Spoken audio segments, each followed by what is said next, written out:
Speak voice of Zion నుండి మీకు ఒక అద్భుతమైన వాక్కును దేవుడు జ్ఞాపకం చేస్తున్నాడు. యెషయా గ్రంథము 49వ అధ్యాయము 15వ వచనంలో నేను నిన్ను మరువను అని దేవుడు చెప్తున్నాడు. ఒకవేళ తల్లిదండ్రులు నిన్ను విడిచినను నేను నిన్ను మరువను అని దేవుడు చెప్తున్నాడు. అలాగే యెషయా గ్రంథంలో దేవుడు ఇంకో మాట చెప్తున్నారు, మరి నీవు నా సేవకుడవు, నేను నిన్ను మరిచిపోజాలను అని దేవుడు చెప్తున్నాడు. కానీ ఎంతవరకు దేవుడు మనల్ని మరువని దేవుడుగా ఉన్నాడు, కానీ మనము కూడా కొన్ని మర్చిపోకుండా చేయాల్సిన విషయాలు ఉన్నాయి అనే విషయాన్ని నేను మీకు జ్ఞాపకం చేయాలనుకుంటున్నాను.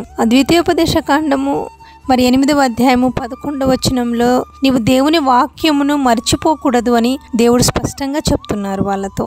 అంటే దేవుడు మనల్ని మర్చిపోలేదు అనే విషయాన్ని మనం జ్ఞాపకం చేసుకోవాలి అంటే దేవుని వాక్యమును మనం తరచూ జ్ఞాపకంలో ఉంచుకోవాలి. అలాగే కీర్తనలు 106:13 వచనంలో నీవు దేవుని కార్యములను మరవకూడదు అని వ్రాయబడింది. కాబట్టి మనము దేవుని మర్చిపోకూడదు. మన కష్టాలకు మన ఇబ్బందుల్లో ఆయనకు మొరపెట్టాలి.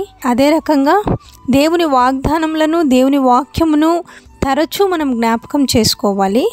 నెక్స్ట్ ఆయన కార్యములు మన ఎడల ఏమై ఉన్నాయో వాటిని కూడా మనము మరవకుండా జ్ఞాపకంలో ఉంచుకొని దేవుని స్తుతించుతూ ఉన్నప్పుడు ఆయన మనల్ని మర్చిపోడు అనే విషయాన్ని మనం గుర్తుపెట్టుకుంటాం. నా ప్రియమైన నేస్తమా, నీకు కలిగిన దుస్థితిని బట్టి, బాధలను బట్టి అందరూ నన్ను విడిచిపెట్టారు, మర్చిపోయారు అని నువ్వు అనుకోవచ్చు.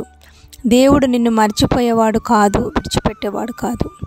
మనుషుల మీద ఆధారపడకుండా మనము దేవుని మీద ఆధారపరిస్తే ఆయన వాక్యము నిన్ను బలపరుస్తుంది. ఆయన వాక్యము అన్ని వేళలా నీకు తోడుగా ఉంటుంది.